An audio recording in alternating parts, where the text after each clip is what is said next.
우리 하나님 말씀은 창세기의 말씀입니다. 창세기 9장 6절의 말씀과 우리 강의안을 보시면서 소일이 문답 연구하겠습니다. 창세기 9장 6절의 말씀 한 절입니다.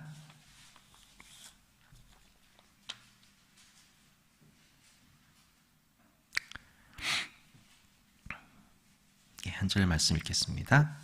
창세기 9장 6절입니다. 다른 사람의 피를 흘리면 그 사람의 피도 흘릴 것이니 이는 하나님이 자기 형상대로 사람을 지으셨음이니라. 아멘.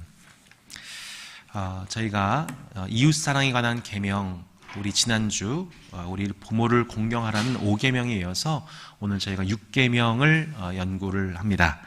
먼저는 우리 박스 안에 있는 67문부터 69문까지 문답을 내용을 한번 제가 여러분 답해 보시길 바라겠습니다. 제 6계명은 무엇입니까? 살인하지 말라입니다. 그렇다면 6계명이 요구하는 것은 무엇입니까?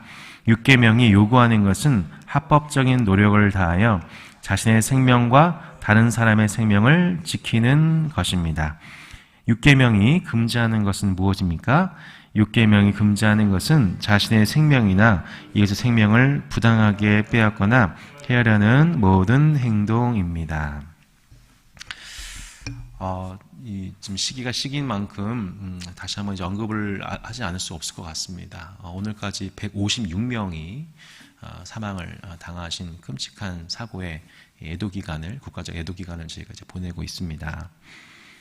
그런데 이제 어제 이제 뉴스에 따르자면은 더 안타까웠던 것이 이 사건이 있기 4시간 전부터 이미 70여 차례의 현장에서의 112 쪽으로 이제 신고가 있었었고, 또 11차례에 걸쳐서 압사에 대한 언급이 이미 있었음에도 불구하고 이것이 이제 정확한 것은 잘 모르겠지만, 어떤 연유인지 모르겠지만 이 적절한 통제가 이루어지지가 않아서, 출동과 통제가 이루어지지 않아서 결국에는 이 사건으로 연결된 듯한 어떤 그 부분이 어제 이제 이 뉴스를 통해서 보도가 되었었죠.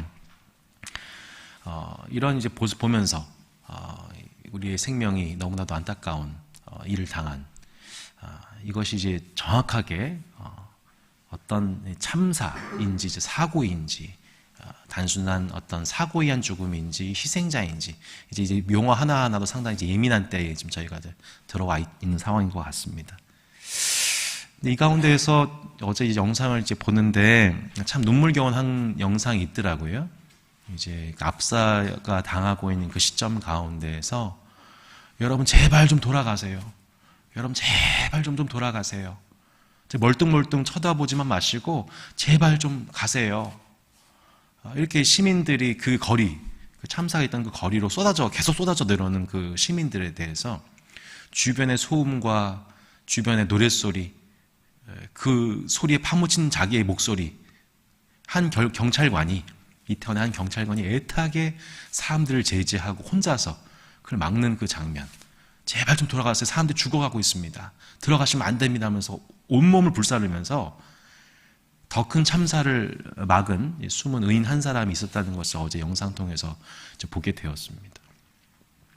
오늘 저희가 이 시점에 제 6계명의 말씀을 저희가 연구한다는 것이 참 의미심장하지 않을 수가 없습니다. 저희는 이제 이 6계명 생각하면 살인하지 말라라고 해서 단순하게 그냥 살해 행위 정도로 그것을 막으셨구나, 이렇게 단순하게 저희가 이해하는 경우가 참 많습니다만, 이 말씀을 곱씹어 볼수록 제가 이걸 부제로 이제 달아놨습니다만, 저는 개인적으로 10계명 중에 어쩌면 우리가 가장 많이 하나님 앞에 범죄하는 이것이 바로 6계명이 아닌가라는 것을 깨닫게 됩니다. 우리가 하나님 앞에 가장 많이 범하는 죄가 살인의 죄라는 것을 오늘 말씀 통해서 좀 생각해 보려고 합니다. 아니, 나는 사람을 죽여본 적도 없는데, 그죠? 이렇게 생각할 수 있죠? 이건 살인하지 말라, 이건 내 얘기는 아닐 거야 라고 생각을 해보는데, 정말 그런지 오늘 한번 생각해 보려고 하는 것입니다. 자, 살인의 의미에 대해서 우리 아까 창세기 이제 9장 6절에 나와 우리가 방금 말씀 봤었었죠. 살인의 의미란 결국 하나님이 당신의 형상으로 친히 창조하신 존재 인간을 해야 하는 죄악을 살인이라고 이제 볼 수가 있겠습니다. 생각해 보면은 지금도요 얼마나 많은 살인 행위가 일어나고 있는지 모릅니다. 아시다시피 여러분 지금 우크라이나에서 얼마나 죄 없는 시민들 또 군인들이 또 살해하고 또 살인당하고 있습니까? 이런 끔찍한 일들은 지금 일어나고 있죠. 하지만 그 무도한 그 침략에 저항해서 우크라이나 병사들이 그 정당 방위에 의해서 사람을 죽인 것에 대해서 우리가 살인했다라고 하지는 않지요. 이해가 되십니까? 정당 방위에 의한, 우리 밤중에 도둑이 집에 침입을 했습니다. 예, 우리 가족을 해하려고 하는데 그것을 정당 방위해서 도둑을 무찌르다가 도둑을 죽이게 되면 그것에 대해서는 우리가 사람을 살인했다고 하지는 않습니다. 이건 이제 그러니까 우리가 합법적인 살인의 경우도 있지요. 로마서 12장 13장 4절에 보면은 이런 구절이 이렇게 나오는 것을 보게 됩니다.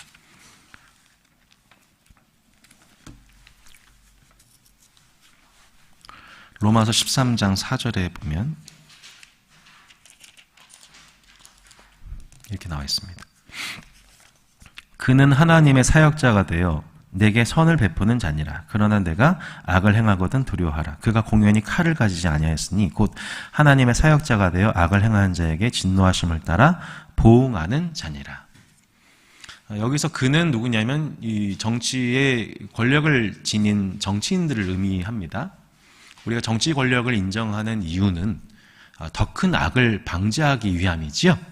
한 사회에 더 큰 악을 방지하기 위해서 법의 집행을 위해서 권력을 저희가 줍니다.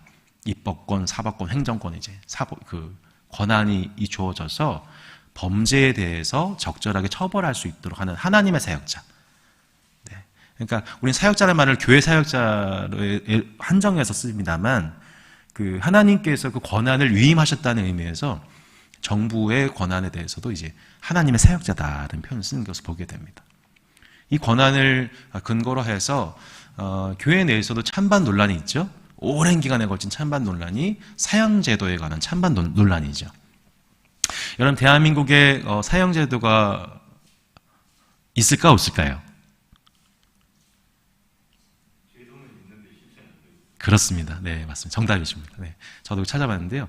이게 사형제도가 있습니다. 네, 현실적으로 이루어지지 않고 있죠.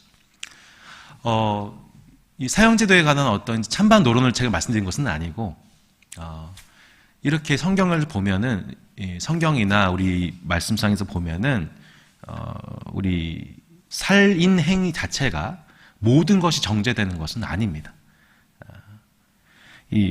제 말씀에 오늘 되게 충격을 받고 계시는데, 예레미야서 48장 10절에 보시면 이런 글이 나와 있습니다. 제가 지금 살인을 좀 정당화하는 말씀이 아니라, 불가피한 경우에 일어나는 살인 행위조차도 막는 것이 아님을 말씀을 드리는 것입니다. 이 말씀의 맥락을 이해해야만 오늘 말씀을 제대로 이해할 수 있습니다. 예레미야 48장 10절에 보면 이렇게 나와 있죠. 여호와의 일을 게을리하는 자는 저주를 받을 것이요 자기 칼을 금하여 피를 흘리지 아니한 자도 저주를 받을 것이로다. 희한한 말씀이 있습니다. 그죠? 예. 자기 칼을 금하여 피를 흘리지 않는 자. 이게 무슨 의미일까요? 왜 칼을 가지고 피를 흘리지 않는 자가 왜 저주를 받는 상황이라고 말씀하는 거예요? 이 맥락이 중요합니다. 지금 적국이 자기 나라에 쳐들어오고 있는 상황 속에서 전쟁, 방위의 전쟁에 참여하지 않는 행위. 그래서 자국의 시민의 인권과 생명을 지키지 않는 행위, 그 게으름의 죄를 얘기하고 있는 것입니다. 맥락 이해되시죠? 정당 방위의 목적은 살인의 목적이 있는 게 아니고 생명 보호의 목적이 있습니다. 도둑이 집에 들어왔는데 우리가 정당 방위해야 되는 이유는 우리 자녀와 가족의 생명 때문이죠. 적국이 쳐들어오는데 여러분 대한민국 우리 지금 전쟁 나게 되면요, 저하고 여기 계신 이상인 집사님, 임종태 형제, 천성대 형제 지금 다 지금 국방 투입돼야 됩니다. 그죠? 총 들어야 돼요. 칼 들어야 돼요. 예. 왜요? 자국의 생명을 위해서. 예, 가족을 보호하기 위해서. 이것에 대해서 정죄하는 말씀은 아니라는 것을 보게 되는 것이죠. 예. 하지만 성경에서 말하는 불법적인 살인은 분명히 있습니다. 불법적인 살인. 네. 이것을 이러한 특정한 경우가 아닌 불법적인 살인. 뭐 대표적인 게 사도행전 16장에 나오는 그런 거죠. 감옥에 있던 간수가 죄수들이 모두 풀려난 것을 보고서 그 칼을 가지고 스스로 목숨을 끊으려고 했습니다. 그때 그 몸을 상하게 하지 마십시오 하면서 예수님의 복음을 전했던 사도 바울의 활동을 기억하시죠? 예, 자기 몸을 자결하는 행위 그 자체에 대해서 성경은 인정하지 않지요. 생명을 해하는 것이기 때문에. 우리 이 말씀의 맥락을 좀 더 살펴보려고 하는데요. 우리 출애굽기도 보실까요? 출애굽기 21장에 보면 이런 말씀이 나옵니다. 출애굽기 21장 28절로 29절.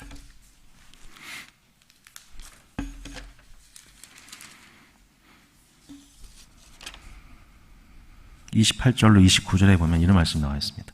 같이 한번 읽어볼까요?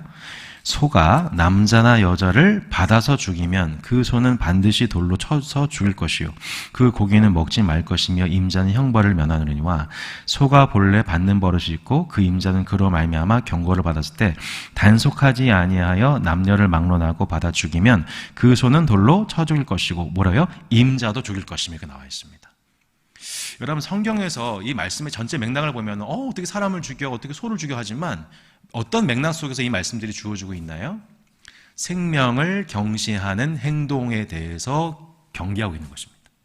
살인하지 말라고 하는 말씀의 뜻을 저희가 깊이 곱씹어 보면 그것은 단순히 살인 행동 자체라기보다는 생명을 경시하는 우리의 모든 부주의함, 게으름, 상대방의 피를 흘리는 모든 행동들을 하지 말라고 하는 말씀으로 확대 해석해 볼 수 있다는 것을 보게 되는 것입니다. 말씀 이해가 되시죠? 신명기 말씀에 보면은 신명기 22장 한번 보시겠습니까? 신명기 22장 8절을 먼저 보시겠습니다. 신명기 22장 8절.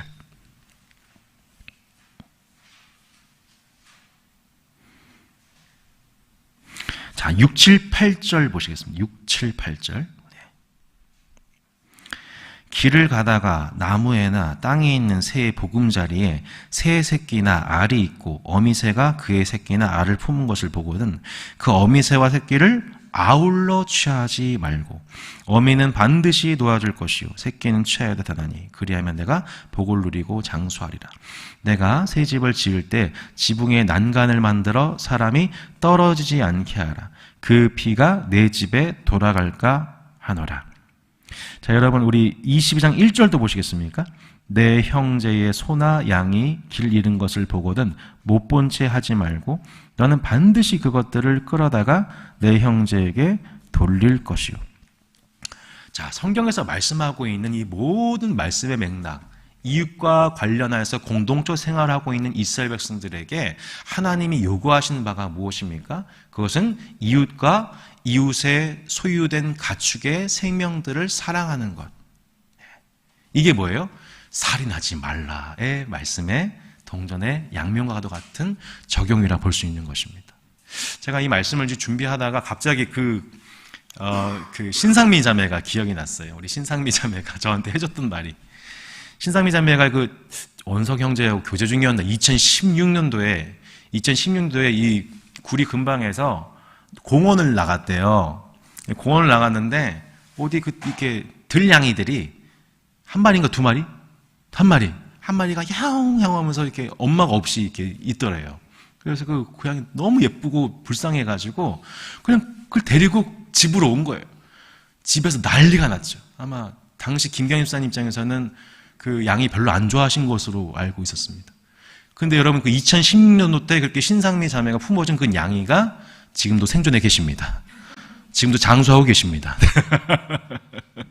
예. 지금 요만했던 그 고양이가 이만큼 커져서 김경현 집사님의 아주 사랑을 독차지를 하고 있죠.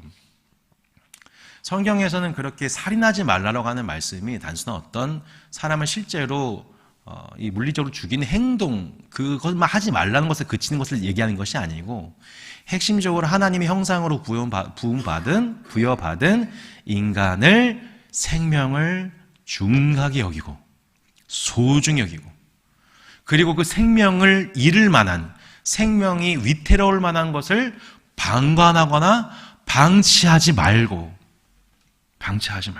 오늘 그 신명기 22장 8절에도 이렇게 나와 있잖아요. 내가 새 집을 지을 때 지붕에 뭐예요? 난간을 만들어 사람이 떨어지지 않게 하라. 그 피가 내 집에 돌아갈까 하노라. 우린 집 지을 때 뭐만 생각해요? 그냥 내가 내 집 만드는 것만 생각하잖아요. 근데 집 만들 때 뭘 생각하라는 거예요? 그 집 난간에서 일할 남종과 여종들이 떨어져서 죽지 않게 그것을 배려해라. 건축 하나 하는 데 있었어도, 그죠? 예. 건물 하나 짓는 데 있어서도, 사업체 하나 운영하는 데 있어서도 이렇게 이웃의 생명을 소중히 여기고 돈 좀 아끼다가 이웃의 피를 흘리는 행위, 이거 성경이 분명하게 이거 뭐라는 거예요? 살인이다라고 하는 거예요. 사람을 죽이지 않았어도 6계명을 범하는 거다라고 얘기하고 있는 겁니다. 할렐루야. 우린 이것에 아멘하는 사람들이에요. 이것에. 그죠? 실제로 사람을 난 죽인 적이 없어요. 칼로 찔러본 적이 없어요. 어떻게 난 칼도 잘 못 만져요. 이게 아니고, 이웃에게 해를 끼칠 수 있는 그 모든 상황에 대해서 우리가 계속 깨어 주시하면서 내 이웃을 내 몸처럼 사랑하기 위해서 자칫 이웃에게 해를 당할 수 있는, 어려움 당할 수 있는 부분이 무엇일까 늘 생각하면서, 지금 제 입장에서는 이게 문제가 되지 않았는데, 저번에 한번 우리 그 상원이가 남자 화장실에 이제 들어갔다가 문이 안 열려가지고 엄청 잠깐 놀란 적이 있었죠. 성인들만 사용하는 이 문 있잖아요. 아무 문제가 안 됐었어요. 근데 이 친구한테는 그게 그 순간 공포가 될 수 있었어요. 저희도 물론 처음 알았죠. 저희가 그거를 알고 고의로 방치했다면 그거는 잘못한 거죠. 네. 지금 이제 압사 사건에 있어서도 우리가 참 안타까운 지점이, 우리가 혹시 이런 부분들을 예상했었음에도 불구하고 방치한 것이었다면, 만약 우리가 이런 부분들에 관한 해석들이 이 일반 세상 사람들한테는 법적으로 접촉이 안 될지 모르겠지만, 양심을 가지고 하나님을 섬기는 우리에게 있어서는 하나님이 제6계명을 통해서 우리 가운데 말씀하시고 교훈하시고 책망하신 지점이라는 것입니다. 다윗이 그런 고백하잖아요. 시편 51편에 보면 자기가 하나님 앞에 뻔뻔하게 우리아를 범하고 밧세바를 취한 후에 뻔뻔하게 예배를 드리다가 나단의 비유설교를 통해 깨닫고 나서 시편 51편에서 뭐라고 고백해요? 하나님이여 나의 하나님이여 나를 피 흘린 죄에서 돌이키소서, 이런 고백합니다. 이웃의 피를 흘린 것, 우리아의 피를 흘린 것, 내 이웃의 피를 흘린 그 행위가 내가 바로 죄인입니다 고백합니다. 우리는 다윗과 같은 죄를 범하지 않는다고 생각하지만 성경을 우리가 조금만 더 묵상하다 보면은 내가 그때 내 이웃의 피를 흘렸던 것이었구나, 혹은 그때 내 옆에 있던 그 사람이 나의 피를 흘렸구나, 피를 흘리겠구나, 이것을 우리가 하나님 말씀 앞에 발견하게 된다는 것입니다. 제6계명에 대해서 예수님이 재해석을 하세요. 마태복음 우리 그 5장에 보면은 예수님이 마태복음 5장 21절로 22절에 보면 이렇게 말씀하십니다. 마태복음 5장 21절 22절에서 산상수훈에서 이 말씀을 가지고 증보하셔서 가르치십니다. 옛 사람에게 말한 바 살인하지 말라. 누구든지 살인하면 심판을 받게 되려 하였다는 것을 너희가 들었으나. 같이 한번 읽어볼까요? 나는 너희에게 이르노니 형제에게 노하는 자마다 심판을 받게 되고 형제를 대하여 나가라 하는 자는 공의에 잡혀가게 되고 미련한 놈이라 하는 자는 지옥불에 들어가게 되리라. 세상에 물리적인 상해를 입히는 행위가 아니라 뭐예요? 형제에 대해서 노해, 분노하는 행위, 분노하는 자는 심판받게 된다. 형제에서 라가, 뭐예요? 욕설이죠. 욕이에요, 욕. 예. 형제 욕하는 자는 공회에 잡혀가게 된다. 미련한 놈이라는 자는 지옥불에 들어가게 된다. 여기 말씀합니다. 그러니까 예수님은 어떻게 보신 거예요? 실제 살인의 행동을 주목해서 말씀하신 게 아니라 그 살인하기 전에 그 마음속에 있는 형제에 대한 분노. 형제에 대한 분노. 그리고 형제의 분노에서 나온 멸시, 욕, 폭력, 살인. 이걸 우리 현대사회에서 실제로 폭력하고 살인하지 않았을 때 이것을 우리가 법적으로 묻지는 않죠, 우리는. 근데 예수님은 뭐라고 말씀하세요? 그 살인과 폭력의 씨앗에 해당되는 마음의 분노, 그리고 그 분노 뒤에 있는 형제에 대한 정죄, 그 정죄 뒤에 있는 마음의 교만. 주님은 이 모든 걸 하나로 보신 겁니다. 현대사회를 살아가는 시민으로서는 우리가 폭력하지 않아도 되고, 폭력하지 않고 살인하지 않으면 이 땅에서 도덕적인 시민으로 인정받을 수 있지만, 하나님 나라 시민으로 부름받는 우리에게 있어서 예수님은 다르게 적용하십니다. 형제를 바라보고 있는, 형제에 대해 느끼고 있는 마음속의 분노, 그 분노 뒤에 있는 나 자신에 대해서 긍정하는, 자긍하는 마음, 형제를 비판하고 정죄하는 교만, 그것을 하나로 보시면서 주님은 그게 바로 심판받을 모습이야, 살인행위야 라고 말씀하고 있는 겁니다. 이게 오늘 제6계명을 대하는 저와 여러분이 생각하지 못하고 살아가고 있는 지점들입니다. 마태복음 5장의 이 산상수훈의 말씀 통해서 이런 말씀이 있다는 건 알지만 실제 삶 속에서 가장 적용 안 하고 가장 훈련되지 않은 우리 일상 속에서, 그래서 항상 내 자신을 의롭다고 생각하는 거죠. 나는 살인해본 적, 난 그런 거 막, 나는 뭐 잔인한 영화도 못 봐. 하지만 마음속에서는 매일 잔인한 생각 속에 형제를 정죄하고 미워하고 욕하고 라가라 하고 미련한 자라 하고 하는 그 마음, 그것을 주님이 산상수훈을 통해서 우리에게 그것이 바로 살인이라고 주님이 가르치고 계십니다. 이것은 예수님만 그렇게 말씀하신 게 아니고 우리 후에 제자들이 또한 이렇게 우리에게 그 복음을 똑같이 가르칩니다. 요한일서 3장 한번 가보시겠습니까? 요한일서 3장. 요한일서 3장 15절에 보면은 이렇게 나옵니다.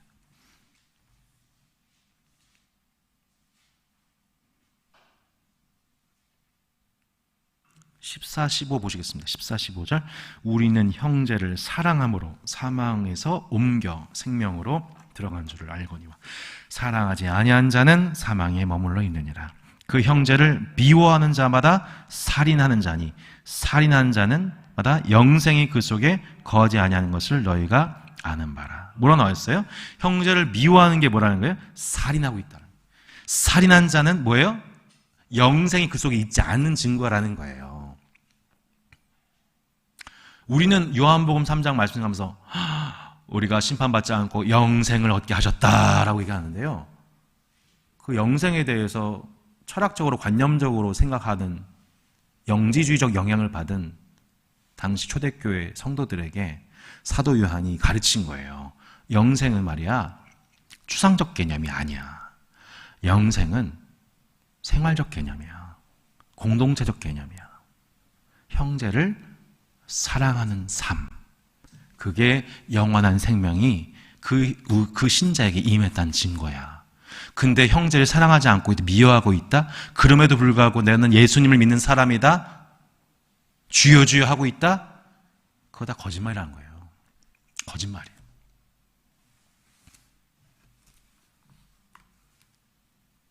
거짓말이에요. 거짓말이에요. 진짜 내가 영원한 생명을 누리고 있는 삶에 대해서 우리 시편 133편에서 뭐라고 말씀인지 보십시오. 시편 133편 1절로 3절에 보면 영생을 이렇게 말씀하고 있습니다. 시편 133편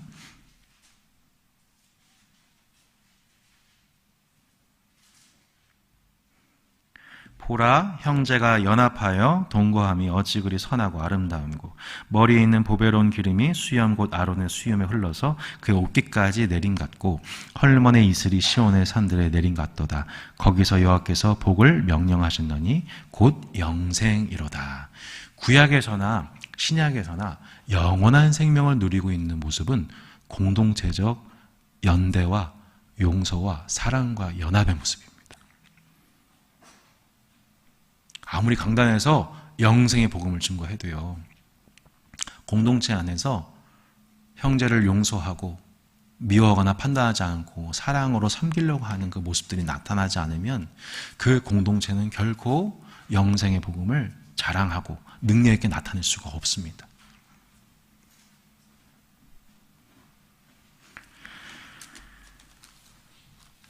인류의 최초의 살인이었던 사건 기억하시죠? 가인이 아벨을 죽이는 그 사건에서도 결국 무엇이 씨앗이 되었습니까? 분노였습니다. 하나님이 내 예배를 받지 않으셨다는 것을 보고서 회개하는 것이 아니라 마음속으로 분노하고 아벨을 시기하고 멸시하고 그에게 들로 데려가 그에게 폭력을 행사하고 살해하게 됩니다.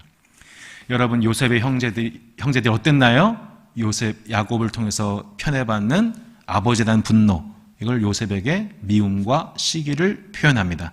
그리고 그것이 커져서 요셉을 구덩이에 빠뜨리고 죽이려 했지요.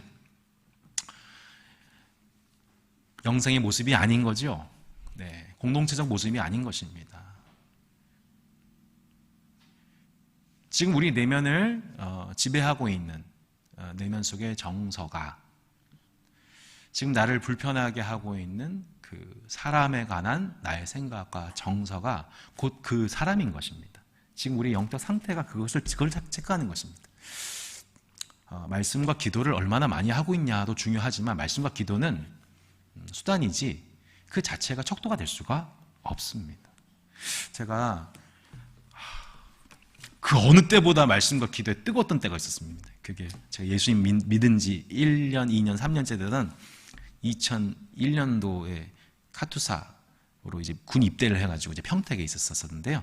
그때 신노회에서 군종병 활동을 했었는데 그 얘기 중에 제가 오늘 말씀드리고 싶은 부분은 뭐냐면, 저는 이제 카투사 가면은 좀 이렇게 좀 편한 곳이잖아요. 그래서 실제로 편한 부분이 많습니다. 배려받는 부분이 많아요. 근데 그 2년 동안 제가 이제 그 2년 세월 끝난 후에 끝날 때 제가 하나님 앞에 두 손 들고서 하나님, 저 목회자로 살겠습니다를 헌신을 하게 되었었거든요.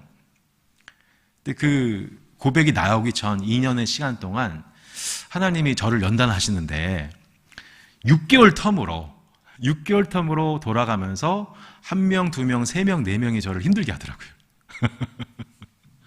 이병 때 힘든 건 너무 당연하죠, 사실. 그죠? 저를 너무 갈구는 그 모 병장님. 6개월 동안 너무 힘들었는데 이분이 이제 떠나시면서 제대하면서 이제 풀리고요.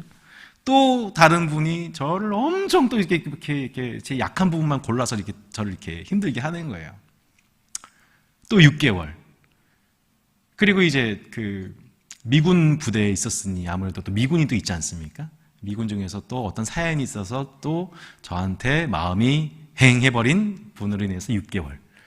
그리고 마지막으로 신회 활동을 하면서 그 모임이 참 조직화되고 부흥이 됐었는데 그 기간 동안 또 저의 마음을 후벼 팠던 저 사람. 왜 나는 내 평생 계속 이 기간 동안 계속 나를 이렇게 힘들게 하는 사람을 하나님 붙여주실까? 이게 풀리지 않는 의문이었었어요. 근데 그때마다 제 자신에게 하나님이 타일러 주셨던 말씀이 이렇게 있습니다. 그게 뭐냐면 베드로전서 3장이었는데 오늘 본문과 관련해서 잠깐 보겠습니다. 베드로전서 그 3장에 보면은 8절로 12절입니다. 마지막으로 말하노니 너희가 다 마음을 같이하여 동정하며 형제를 사랑하며 불쌍히 여기며 겸손하며 악을 악으로 욕을 욕으로 갚지 말고 도리어 복을 빌라. 이를 위하여 너희가 부르심을 받았으니 이는 복을 이어받게 하려 하심이라. 그러므로 생명을 사랑하고 좋은 날 보기를 원하는 자는 혀를 금하여 악한 말을 그치며 그 입술로 거짓을 말하지 말고 악에서 떠나 선을 행하고 화평을 구하며 그것을 따르라. 주의 눈은 의인을 향하시고 그의 귀는 의인의 간구에 기울이시되 주의 얼굴은 악해한 자들을 대하시니라 하였느니라. 아멘. 제가 그 부대에 있으면서 그 힘든 사람, 나를 힘들게 하는 사람을 생각할 때마다 생각났던 말씀이 바로 이 말씀이었어요. 내가 정말 생명을 사랑하고 좋은 날 보기를 원하는 자라면 내가 할 수 있는 행동은 딱 하나밖에 없는 거예요. 선택은. 악을 악으로 갚을 수도 없고 2병 때는 당연히 그럴 수가 없어요. 1, 2병 때는 당연히 그럴 수밖에 없었어요. 계속 참고 순종하고 미움이 올라올 때마다 욕하고 싶을 때마다 꾹 참고 축복하고. 예. 그러니까 욕을 욕으로 갚는 방식, 악을 악으로 갚는 방식을 하나님이 절대로 기뻐하지 않으시더라고요.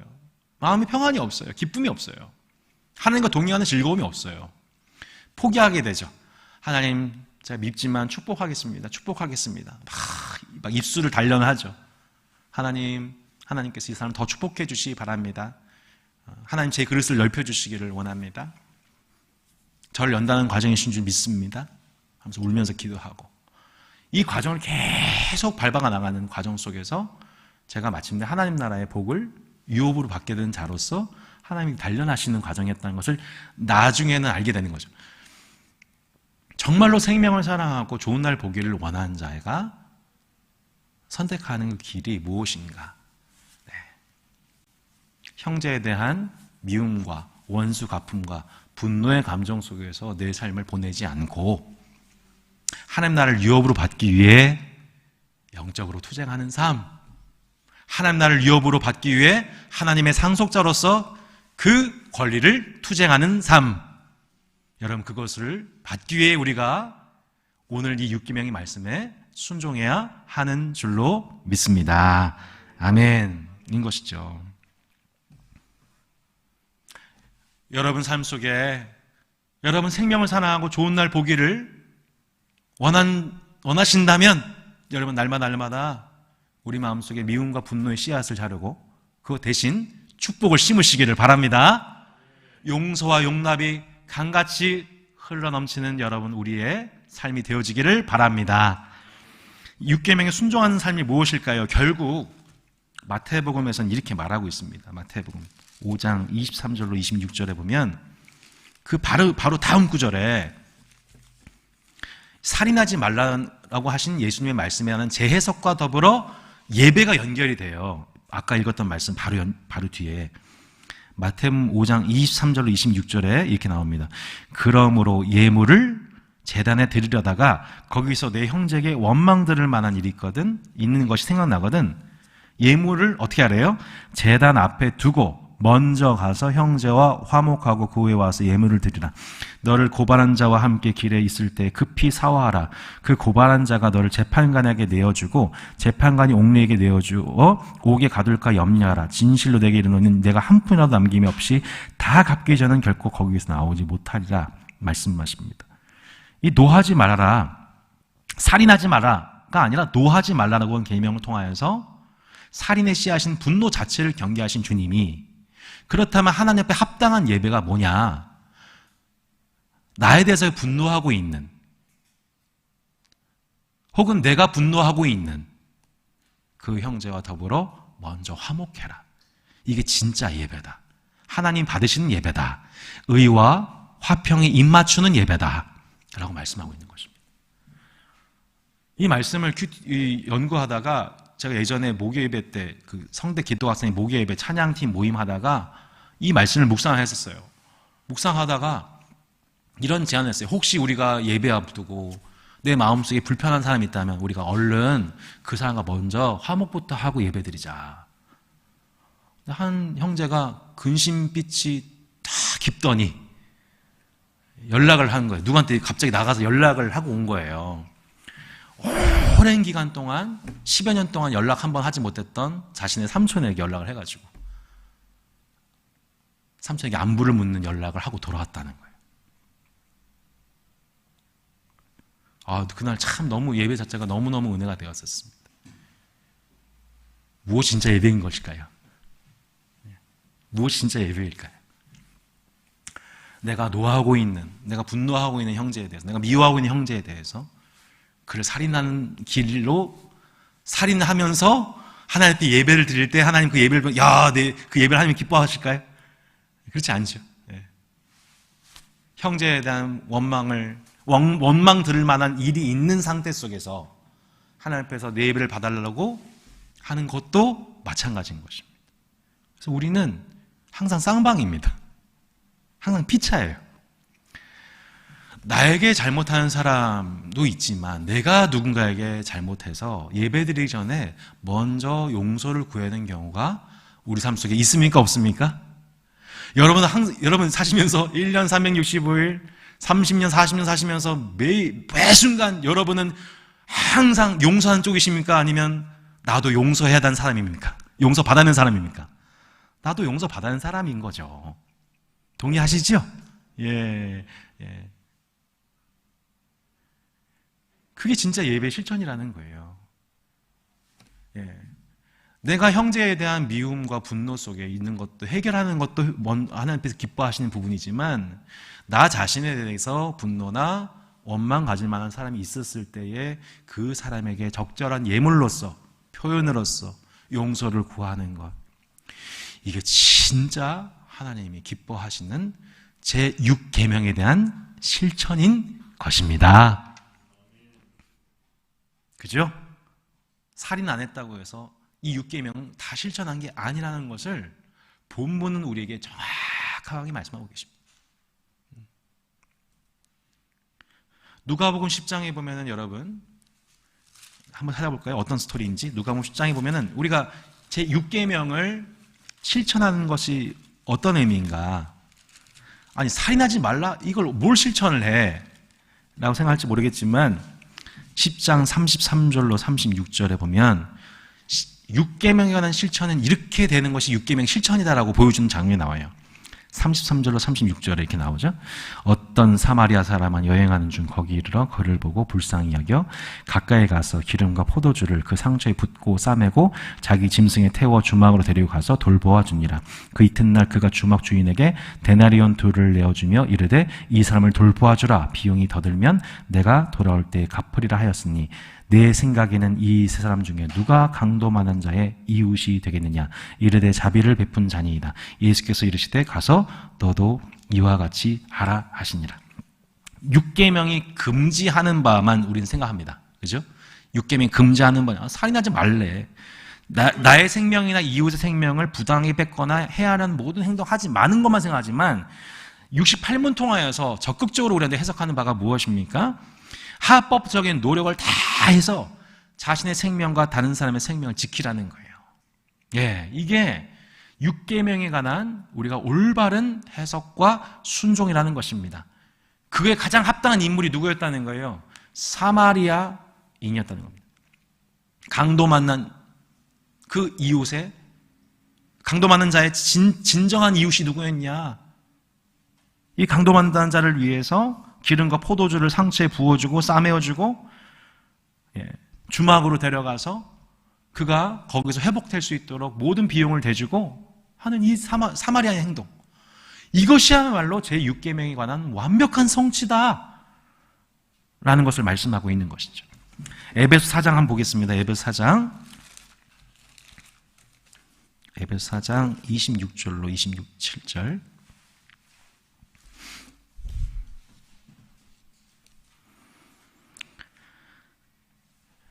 같이 한번 읽어보겠습니다. 26절로 27절입니다. 분을 내어도 죄를 짓지 말며 해가 지도록 분을 품지 말고 마귀에게 틈을 주지 말라. 아멘. 우린 분노 생각하면 또 그런 생각 들죠. 참아야 돼. 여러분, 성경에서도 우리가 분노할 수 있다고 얘기합니다. 분노할 수 있어요. 우리 분노 어떻게 안 해요? 죄에 대해서, 불의에 대해서 어떻게 분노를 안 해요? 분노하죠. 그리고 때로는 우리 자신의 연약함 때문에 분노하기도 합니다. 하지만 어떻게 하래요? 분을 내어도 죄를 짓지 말아라.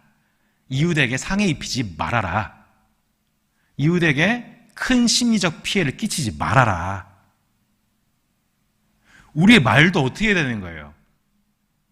우리가 정당하게 상대방한테 말할 필요가 있을 때가 있어요. 상대방이 잘못했었을 때. 하지만 그래도 어떻게 해야 돼요? 죄를 범해서는 안 돼요. 살인해서는 안 돼요. 동의하시지요? 예. 분을 내어도 죄를 안 지을 수 있어요. 누구처럼요? 예수님처럼요. 예수님이 분을 내시지만 죄를 범하지는 않으시죠. 성전에서 장사한 자들의 그 모든 것을 상을 둘러 엎으시면서 분노하시지만 그분은 죄를 범하지는 않으세요. 독사의 자식들아 라고 하면서 그들을 책망하시지만 예수님이 죄를 범하지는 않으십니다. 그들에게 의를 행하시죠. 분을 내어도 죄를 짓지 말며 해가 지도록 분을 품지 말고 온종일 우리가 그 분노의 홍수의 감정소에 파묻혀서 살아가지 말 것을 말씀하십니다. 그 이유가 뭐예요? 마귀에게 틈을 주지 않기 위해서라고 말씀하십니다. 마귀에게 틈을 주지 말아라. 우리가 분노의 감정 가운데, 생각 가운데 계속 우리가 점령되게 되면은 우리의 분노의 감정이 여러분 우리의 생각을 의롭게 만들어주나요? 우리의 생각을 고결하게 만들어주나요? 아니죠. 그 분노는 계속해서 우리의 감정과 생각을 고갈시키고 부정적인 것을 방향으로, 극단적인 방향으로 우리를 이끌어갑니다. 우리의 생각과 우리의 마음을 통제하기 어려운 방향으로 이끌어가게 됩니다. 그럼 누가 틈타게 되는 거예요? 마귀가 그때 틈타요. 그때 마귀가 틈타요.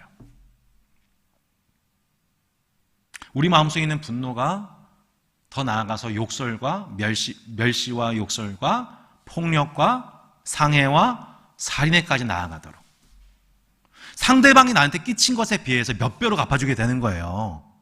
그게 뭐예요? 마귀에게 틈을 주게 된 결과인 것이죠. 대부분 사고가 우발적인 거 아니겠습니까? 상대방이 나한테 끼친 그 행위에 대해서 정당한 보상 절차를 거쳐서 하는 방식이 아니라 그런 방식에 의해서 우발적인 행동에 의해서 더 큰 악을 낳게 되는, 그것이 이제 우리의 인간의 주된 범죄 패턴이겠지요. 오늘 이제 이것을 마무리하면서 제가 참고로 대유리 문답에 관한 내용을 좀 뒷장에 적어 보았습니다. 대유리 문답을 보면요, 소유리 문답은 우리 어린아이들에게 가르치기 때문에 소요리잖아요. 어릴 소, 중요한 리, 중요한 교리, 소요리. 대요리는 이제 어른들을 위해서 대요리 이렇게 했습니다. 소요리 끝나게 되면 대요리를 하느냐? 그렇진 않습니다. 다른 걸 더 준비를 하고 있습니다. 내년도에는 아마도 저희가 창세기부터 다시 한번 각 권별로 보는 성경 공부를 시작할 것 같아요. 기도해 주시기 바랍니다. 이 대유리 문답 136문에서 이 제8계명의 의무를 어른들에게 조금 더 실제적으로 적용을 했습니다. 그래서 오늘은 마지막으로 여기 모이신 대부분 성인분들이시니까 이것이 우리한테 요구하는 바가 무엇인지를 정리해보고 오늘은 강의를 마무리하도록 하겠습니다. 자, 요구하는 바가 뭐냐? 누구의 생명이든 부당하게 빼앗으는 경향에 대해서 모든 사상과 목적에 저항하고 모든 격분을 억제하고 모든 기회와 유혹, 실행을 피함으로 6계명을 순종해야 한다. 폭력에 대한 정당 방위로 순종해야 한다. 마음의 잠잠함과 영혼의 유쾌함으로, 네, 우리가 6계명을 순종해야 돼요. 그러니까 마음의 평강의 다스림을 받고 있는 것 자체가 6계명을 순종하기 위한 상태인 거예요. 그죠? 육류, 음료, 의약, 수면, 노동, 음악을 절제하는 것. 그죠? 우리의 생각과 마음을 절제하여서 흥분된 감정이나 지나치게 고양된 감정이나 음주의 영향을 받거나 문화의 영향을 받아서 계명에 불순종하지 않도록 우리는 끊임없이 절제해야 한다는 것을 말씀합니다. 자비로운 생각, 사랑, 연민, 온유함, 우아함, 친절함으로 비폭력적이고 부드럽고 공손한 말과 행동으로. 우리가 말이 부드럽지 못한 경우에는 잠언을 열심히 봐야 됩니다. 묵상해야 됩니다. 말 한마디로 부드럽게 하는 법. 상대방의 심적으로 요즘엔 또 그런 거 너무 중요합니다. 상대방의 어떤 심적인 부분에서 우리가 데미지를 주지 않기 위해서 우리가 계속 서로의 언어를 잘 연구하고 존중해 줄 필요가 있습니다. 때에 맞는 말, 얼마나 아름다운가 잠언에서 말씀하지 않습니까? 때에 적절한 말이 있습니다. 그 말의 지혜를 우리가 배울 것을 말씀합니다. 관대하고 기꺼이 화해하며 인내하는 태도, 손해를 용서하는 것과 악을 선으로 갚음으로, 마지막 곤궁에 처한 자를 위로하고 구제함으로, 죄 없는 자를 보호하고 옹호함으로 제6계명에 순종하라고 대요리 문답은 가르칩니다. 그렇다면 금지하는 것, 이제 대요리와 소요리에서 금지하는 것 8가지를 제가 정리를 해봤습니다. 첫 번째, 육체적 살인 당연히 안 되죠. 정신적, 심리적인 살인도 안 돼요. 그죠? 상대방을 이렇게 몰아세우는 말, 심적으로 연약한 자를 배려하지 않는 거친 말, 이것도 살인에 해당될 수 있습니다. 절제하지 못하는 것, 위에 나왔었죠. 세 번째, 추락 방지 시설 미비한 것, 이것도 살인죄에 해당될 수 있는 것입니다. 무절제한 식사, 음주, 노동, 오락, 그리고 위험한 동물의 방치, 그리고 과도한 정당방위. 이게 말씀이 얼마나 상세한지요. 밤에 도둑이 들어오는 것에 대해서 방해하는 것은 성경에서 지지하지만 낮에 도둑한테 과도하게 해가지고 살해하는 행위는 또 금지하고 있습니다. 말씀이 얼마나 상세한지 몰라요. 율법을 찾아보면. 부상자와 곤궁한 자를 방치하는 것, 또 흥분한 자를 부추기는 것. 이게 좀 사실인지 모르겠지만 그 사고 현장에 서서도 이 뒤에서 밀라고 하는, 미는 것을 부추기는 행위가 있었다는 어떤 여러 제보들이 있지 않습니까? 이런 거 하나하나가 말씀 앞에서 우리 자신의 행위를 살펴볼 때 꼭 이태원 사건만이 아니라 실상 우리 일상 속에서 내가 6계명의 말씀에 온전히 순종하지 못했구나, 내가 형제를 미워하는 그 행동을 너무 가볍게 여겼구나, 분노를 다스리지 못하고 말했던 것들이 사실은 살인행동이었구나.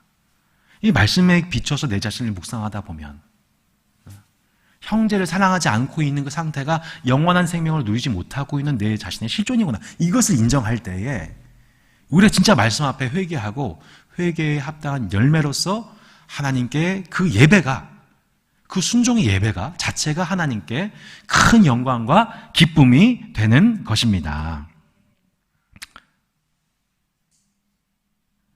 우리에게 이 6계명을 우리에게 선물하시기 위해서, 그죠?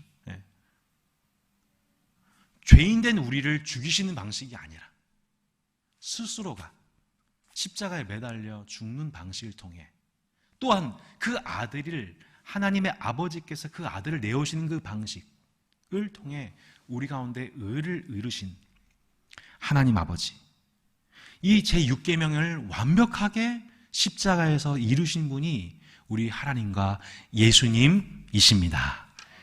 우리에게 그 죽음으로 생명을 주시고 생명을 사랑하는 자, 좋은 날 보기를 원하는 자로서 마침내 그 나라를 유업으로 받게 하시는 그 계명을 6계명에 주셨으니 이제 우리는 우리 삶 속에서 우리 옆에 있는 형제 자매들을 사랑하되 뜨겁게 사랑하고 서로에 대해서 차별하거나 혐오하지 않고 마음속에, 우리 마음으로 내 마음속에 있는 씨앗들 보면서 분노의 씨앗, 차별의 씨앗, 미움의 씨앗, 편견의 씨앗, 이런 것들이 없는지 살펴보면서 하나님 앞에 이것들을 점검하고 하나님 앞에 회개하면서 하나님 앞에 합당한 예배자로서 하나님을 기쁘시게 하고 이웃의 생명을 사랑하는 저와 여러분 되기를 주 예수 이름으로 축원합니다. 아멘. 우리 함께 말씀을 적용하는 기도의 시간을 갖기를 원합니다. 여러분, 가장 먼저 이 말씀을 적용할 존재는 내 자신입니다. 감찰할 것은, 성령님이 감찰하신 것은 내 내면입니다. 주님, 제 삶 속에서 이러한 마음에 이러한 살인의 씨앗에 해당되는 형제단 분노, 정죄, 판단, 선입견, 혐오 혹시 있지 않았습니까?